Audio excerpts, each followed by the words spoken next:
Welcome to the DoubleACS Daily News. Rt1 Cinema Pub is an independent movie theater that has been open for over 20 years. They offer patrons a chance to watch a film while also enjoying a meal. Like many other industries, Cinema Pub was greatly affected by the COVID-19 pandemic. We spoke with the owner to learn more. My name's Chris Ballerino. I'm the owner of the Rt1 Cinema Pub. We opened in February of 1999, and we stayed open right until we were meant to close by when the pandemic came out. Before the pandemic, we were what's called a sub-run theater or a clearance theater, which means once Showcase got rid of them or the cleared Showcase, that's when I got to play them. Before the pandemic, I never played a movie that was streaming, and now I've reopened for 5 months, and I haven't played a movie that isn't streaming. So it's kind of totally the opposite. What happened with the pandemic was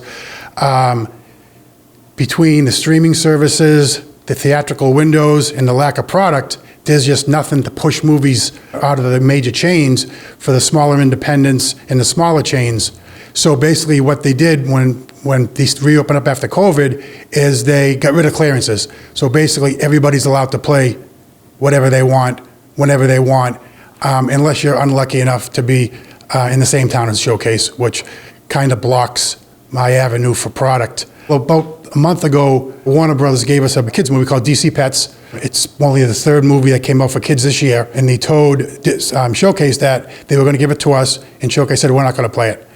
Now, kids movies are at a premium right now in the theater business, and every other Showcase in the country had DC Pets on at least 2 screens when it came out on July 29th, and just to prove a point, Showcase North Attleboro didn't play it when every other Showcase did. So I commend Warner Brothers, but I can also see why the other studios don't jump on board if Showcase is going to tell them we're not playing with him. They call it day and date.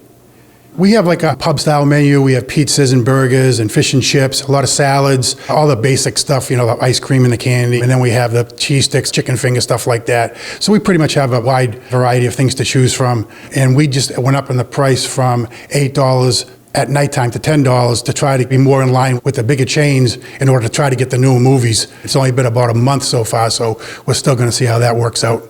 I was very lucky. I got about 90% of my staff back that was off for 2 years.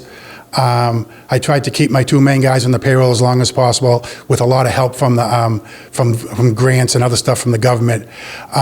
So I got them all back, most of my wait staff and most of my kitchen staff, so I was very lucky. Because you do see a lot of places closed down with signs that say, can't get help, et cetera, so I got very lucky. We're on Facebook, we're on Instagram, and we have our own website, www.cinema-pub.com, which is always updated with the new movies and the schedule and stuff like that. I hope that they enjoy the experience. I hope they like the food. You know, it's kind of a thing where you can come in here, have, you know, a soda and a burger, and can buy a ticket for the same price of going to a chain and getting a ticket. So it's a lot more economical, especially for a family, to come here.